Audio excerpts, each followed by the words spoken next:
Now that we're starting to talk about reactions, we should first talk about whether or not a reaction is going to happen. And that's what this equation tells us. This is the Gibbs free energy equation.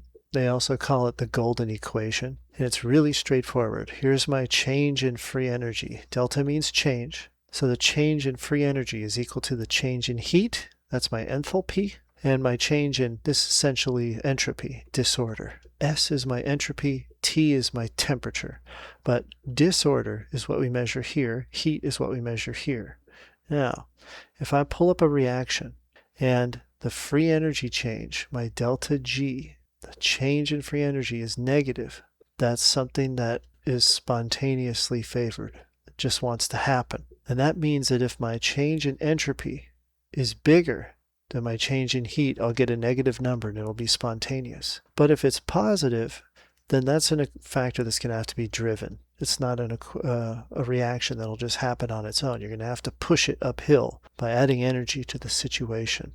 Now, where does this take us? Well, let's do some examples. It's easier than just trying to imagine this in some abstract capacity. So I'm going to give you a double bonded carbon group like this. And this is a big molecule. Maybe there's carbon chain that's very long on each side. Just we're in the middle of a molecule somewhere. And I'm going to come along with a hydrogen molecule, H2, and I'm going to add these hydrogens to these carbons. So I have to break this sigma bond, and I'm going to break this pi bond here. Be with me on that? So what I'll do, let's make this pi bond go away, is add this hydrogen here and add this hydrogen here. And let's take a look at what's changed. I broke a pi bond and a sigma bond, and that released heat. So delta H, that's a negative. This is a minus. All I've done is created two sigma bonds in its place. And in that sense, we've created entropy.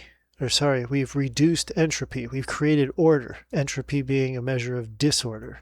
So, as we've taken two molecules and made it into one, the order has increased, which means the entropy has decreased. Same thing. So if I come over to my free energy equation here, what that means is I'm going to have a minus for the heat. I released heat, and then minus, and I created order. So that's minus entropy. So we actually end up with a minus and a plus here.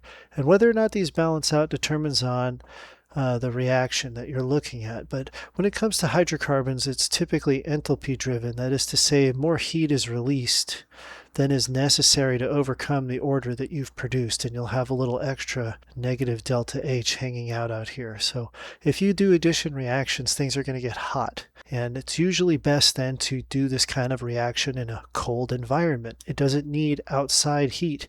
But if it starts getting really hot, then you might start to have problems or start producing other things that maybe you don't intend. Let's try an elimination reaction now. I'm going to start with ethanol, like this.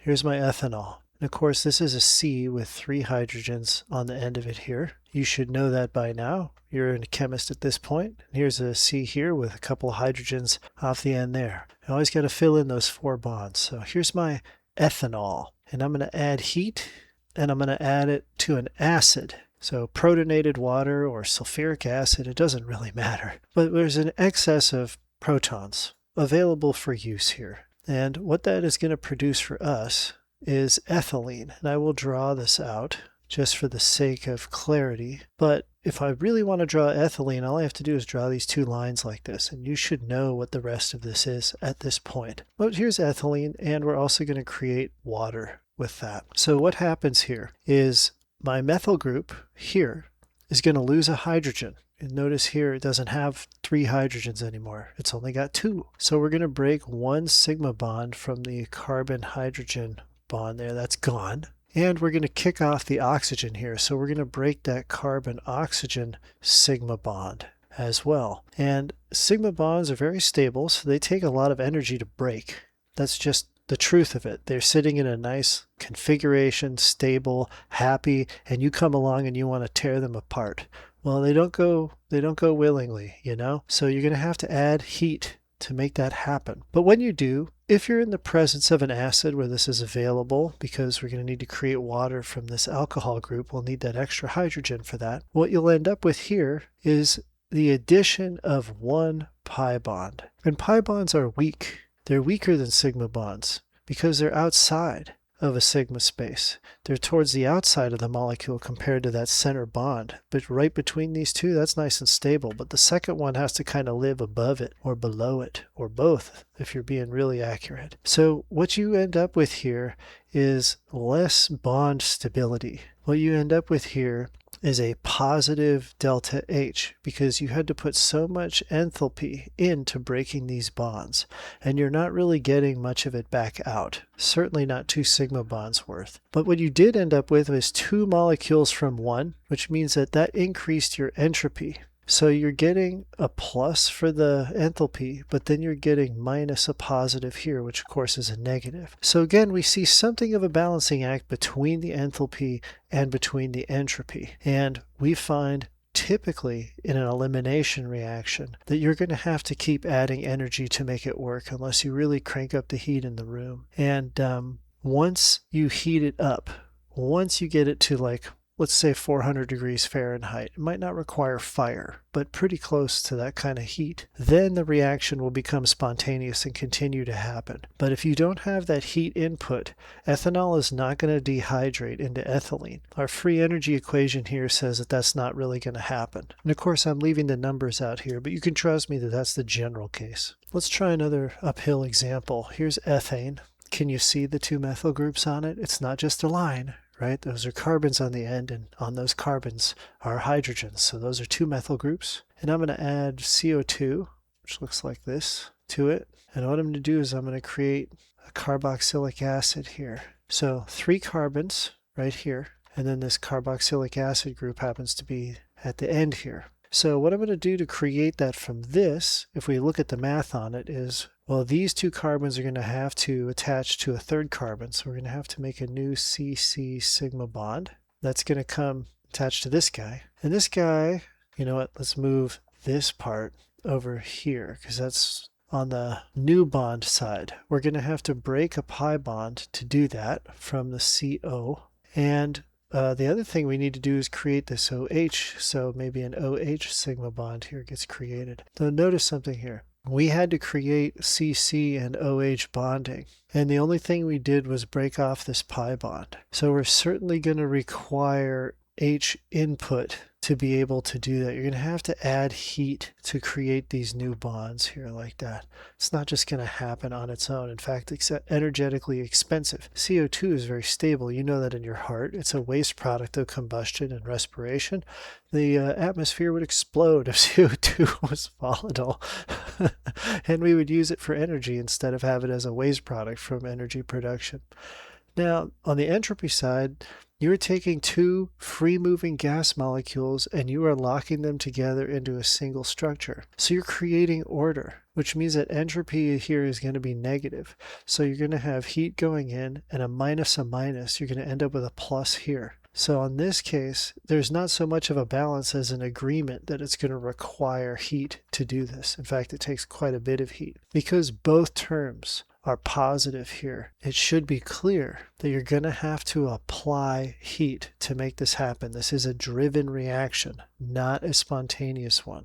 Now to drive it home, let's look at a reaction that is pretty much going to happen all the time. So I'm going to use a diazonium salt. Diaz means 2 nitrogen, di means 2, and az means nitrogen, like this. And it's going to produce C6H5. That's going to be an ion, but it's basically a hydrocarbon. And then nitrogen gas, and it's going to give us this chlorine ion going the other direction there. Of course, chlorine likes to be -1, if anything. Now, let's look at what's going on with the entropy here. Or sorry, the enthalpy first. Let's look at what kind of heat requirement comes first. So this reaction obviously is some kind of a decomposition because it's going from 1 molecule into 3, and it's releasing nitrogen gas. Now, one of the strongest bonds in the universe is the nitrogen triple bond, like this.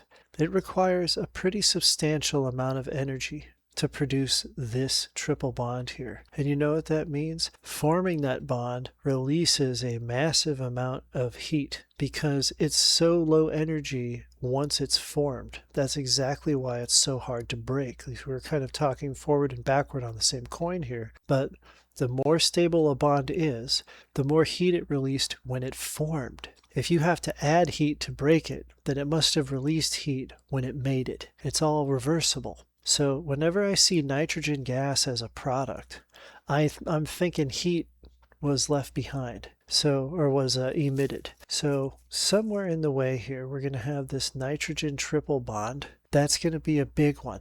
After that, almost everything else doesn't really matter, because you can see here what it does is it literally breaks the nitrogen out of the middle there, and you end up with this triple bonded nitrogen over here, and then it's off into the atmosphere.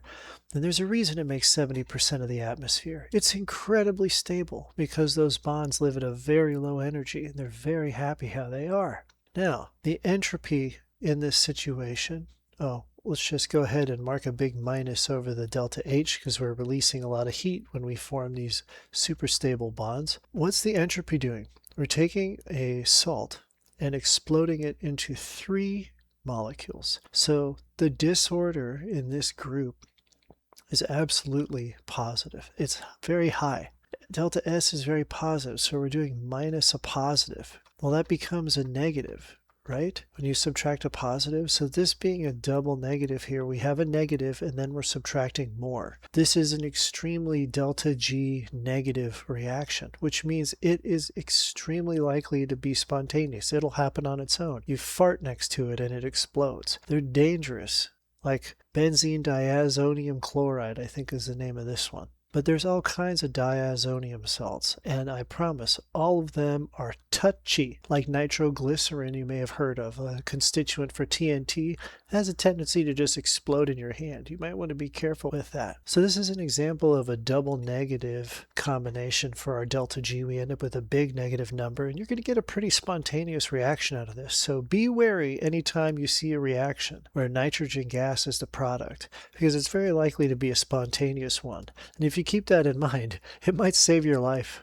To watch this full playlist in order, click on the video here on the left, or to go to the next video, just click on the video here on the right.